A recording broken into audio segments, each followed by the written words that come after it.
நான் உங்க சுஜி. இன்னைக்கு சுஜிஸ் கிச்சன்ல என்ன ரெசிபின்னு பார்க்கலாமா? இன்னைக்கு ரொம்பவே எல்லாருக்கும் பிடிச்சமான ஒரு சூப்பரான யுனிவர்சல் பிரியாணி ரெசிபி. அதுவும் தந்தூரி பிரியாணி ரெசிபிங்க. தந்தூரி சிக்கனும், சிக்கன் பிரியாணியும் ஒரே பிளேட்ல ஒண்ணா சாப்பிட்டா எப்படி இருக்கும்?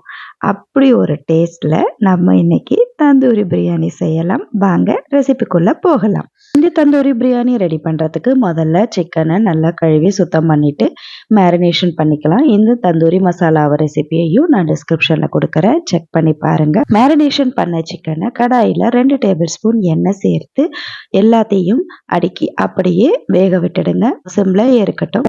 அதுக்கப்புறம் ஹோல் ஸ்பைசஸை கடாயில போட்டுக்கலாம். அது கூடவே ஜாதிக்காய், கருப்பு ஏலக்காய், கொத்தமல்லி, மிளகு, காரத்துக்கு தேவையான ஒரு 7-8 காஞ்ச மிளகாவையும் சேர்த்து வதக்கி பொடி பண்ணி எடுத்துக்கலாம். பிரியாணி பாத்திரத்துல 3 டேபிள் ஸ்பூன் அளவுக்கு எண்ணெய், 2 டேபிள் ஸ்பூன் அளவுக்கு நெய் சேர்த்துட்டு ஒரு 3 வெங்காயத்தை பொடியா சேர்த்து நறுக்கி சேர்த்துக்குங்க. அது கூடவே உப்பு, 2 தக்காளி, புதினா, கொத்தமல்லி, 3 டேபிள் ஸ்பூன் இஞ்சி பூண்டு பேஸ்ட்டை சேர்த்து நல்லா வதக்கி விட்டுக்குங்க. வெங்காயம் தக்காளி நல்லா வெந்து இஞ்சி பூண்டோட பச்சை வாசனை போன பிறகு நம்ம அரைச்சி வச்ச இந்த பிரியாணி மசாலாவை சேர்த்துக்கலாம்.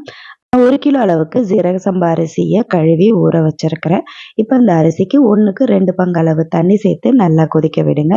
கொதிக்க விட்ட பிறகு புதினா, கொத்தமல்லியும் சேர்த்துக்குங்க. ஒரு எலுமிச்சை பழத்தை பிழிஞ்சு சேர்த்துக்குங்க.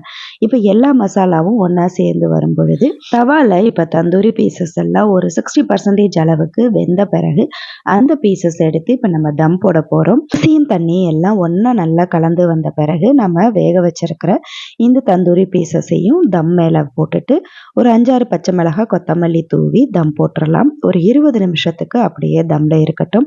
20 நிமிஷம் கழிச்சு நீங்க தம்மை உடைச்சு இந்த மாதிரி பார்த்தீங்கன்னா சூப்பரா நம்மளுடைய தந்தூரி சிக்கன் பிரியாணி ரெடி ஆயிருக்கும். இந்த பிரியாணி வழக்கமான பிரியாணி டேஸ்டோட அதோட தந்தூரியோட வாசனையோட நல்லா இருக்கும். ஒரு ஸ்மோக்கி ஃப்ளேவர் கொடுக்கணும்னு நினச்சிங்கன்னா நீங்கள் ஒரே ஒரு சின்னதாக கறித்துண்டு வச்சு அதில் ஒரு ஸ்பூன் நெய் விட்டுட்டு அதையும் எரிய விட்டு நீங்கள் அடுப்புக்குள்ளேயே சாப்பாட்டுக்குள்ளே வச்சுட்டு ஒரு 5 நிமிஷம் மூடி வச்சுட்டு எடுத்தீங்கன்னா உங்களுக்கு அந்த ஸ்மோக்கி ஃப்ளேவரும் கிடைக்கும். எனக்கு அந்த வாசனை எங்கள் ஃபேமிலியில் யாருக்கும் பிடிக்காது. ஸோ தட் நான் அந்த ப்ராசஸ் செய்யலை. சிக்கனை தனியாக நம்ம தந்தூரி மசாலா போட்டு வேக வச்சு அந்த மசாலாவோட நம்ம எடுத்துருக்கிறதுனால இந்த பிரியாணியோட வாசனை ரொம்பவே அருமையாக இருக்குங்க.